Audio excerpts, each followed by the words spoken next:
हरे कृष्णा। राधे राधे दोस्तों, आप सभी को मोक्षदा एकादशी की ढेर सारी शुभकामनाएं। आज के वीडियो में सुनिए मोक्षदा एकादशी की व्रत कथा। महाराज युधिष्ठिर ने कहा, हे भगवान, आप तीनों लोकों के स्वामी, सबको सुख देने वाले और जगत के पति हैं। मैं आपको नमस्कार करता हूँ। हे देव, आप सबके हितैषी हैं, अतः मेरे संयम को दूर करके मुझे बताइए कि मार्गशीर्ष एकादशी का क्या नाम है। उस दिन कौन से देवता का पूजन किया जाता है और उसकी क्या विधि है, कृपा करके मुझे बताइए। भक्त वत्सल भगवान श्री कृष्ण कहने लगे कि हे धर्मराज, तुमने बड़ा ही उत्तम प्रश्न किया है। इसके सुनने से तुम्हारा यश संसार में फैलेगा।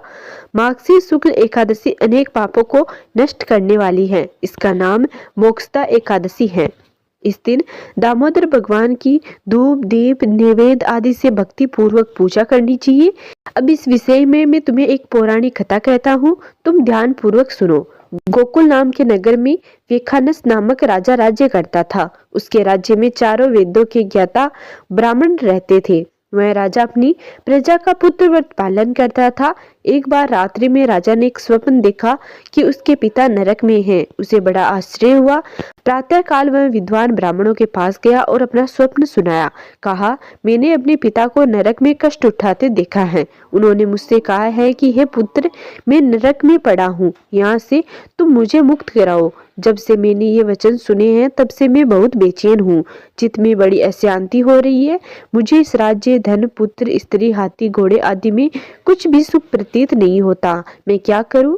राजा ने कहा, है ब्राह्मण देवताओं, इस दुख के कारण मेरा सारा शरीर जल रहा है। अब आप कृपा करके कोई तप, दान, व्रत आदि ऐसा उपाय बताइए जिससे मेरे पिता को मुक्ति मिल जाए। उस पुत्र का जीवन व्यर्थ है जो अपने माता पिता का उद्धार न कर सके। एक उत्तम पुत्र जो अपने माता पिता तथा पूर्वजों का उद्धार करता है, वह हजार मूर्ख पुत्रों से अच्छा है। जैसे एक चंद्रमा सारे जगत में प्रकाश कर देता है परंतु हजारों तारे नहीं कर पाते। ब्राह्मणों ने कहा कि हे राजन, यहाँ पास ही भूत भविष्य वर्तमान के ज्ञाता पर्वत ऋषि का आश्रम है। आपकी समस्या का हल वे जरूर करेंगे। ऐसा सुनकर राजा मुनि के आश्रम पर गया। उस आश्रम में अनेक शांत चित योगी और मुनि तपस्या कर रहे थे। उसी जगह पर्वत मुनि बैठे थे। राजा ने मुनि को साष्टांग दंडवत प्रणाम किया। मुनि ने राजा से संगोपाक कुशल पूछी। राजा ने कहा कि महाराज, आपकी कृपा से मेरे राज्य में सब सकुशल है, लेकिन अकस्मात मेरे चित्त में अत्यंत अशांति होने लगी है।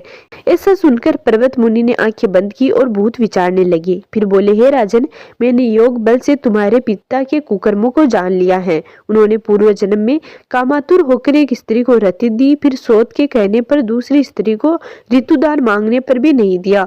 उसी पाप कर्म के कारण तुम्हारे पिता को नरक में जाना पड़ा। तब राजा ने कहा कि इसका कोई उपाय बताइए।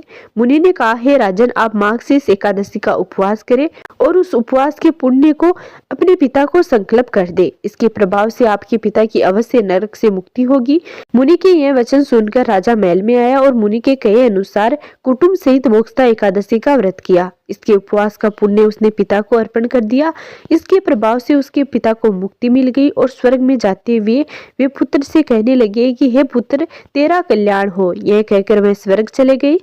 मार्गशीर्ष मास के शुक्ल पक्ष की मोक्षदा एकादशी का जो कोई व्रत करते हैं उसके समस्त पाप नष्ट हो जाते हैं। इस व्रत से बढ़कर मोक्ष देने वाला और कोई व्रत नहीं है। इस कथा को पढ़ने या सुनने से वाजपेयी यज्ञ का फल मिलता है। यह व्रत मोक्ष देने वाला तथा चिंतामणि के समान सब कामनाओं को पूर्ण करने वाला है।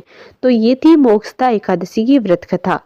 अब सुनिए मोक्षदा एकादशी की पूजा विधि के बारे में। मोक्षदा एकादशी के दिन सुबह जल्दी उठकर ब्रह्म मुहूर्त में स्नान कर ले, स्वच्छ वस्त्र धारण करके मंदिर की साफ सफाई कर ले और मंदिर को गंगा जल से पवित्र कर ले। उसके बाद लकड़ी की चौकी ले, उस पर पीला कपड़ा बिछाकर भगवान विष्णु की प्रतिमा या मूर्ति जो भी आपके पास हो उसे स्थापित कर ले। आप चाहे तो भगवान श्री कृष्ण की प्रतिमा भी स्थापित कर सकते हैं।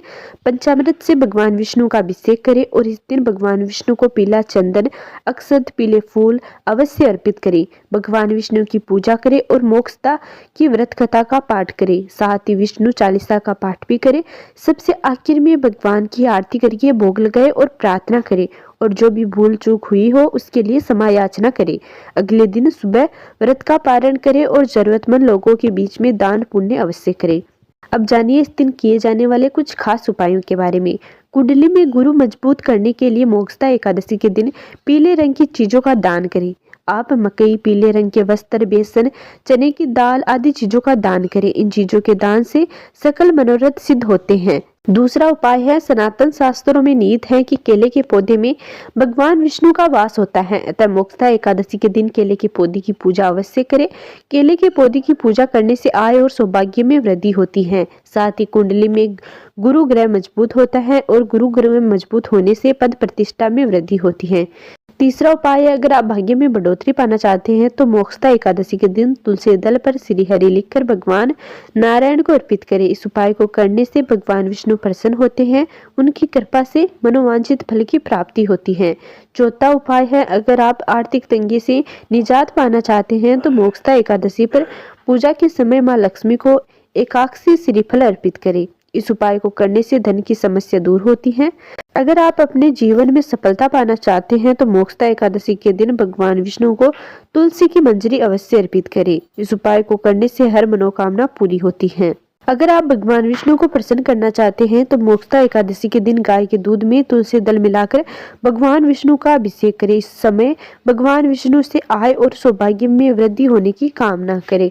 तो ये थे एकादशी के दिन किए जाने वाले कुछ खास उपाय। अगर आपको हमारा यह वीडियो पसंद आया है तो प्लीज़ हमारे चैनल को जरूर सब्सक्राइब करें और कमेंट में जय श्री हरि जरूर लिखें। मिलते हैं अगले वीडियो में, तब तक नमस्कार।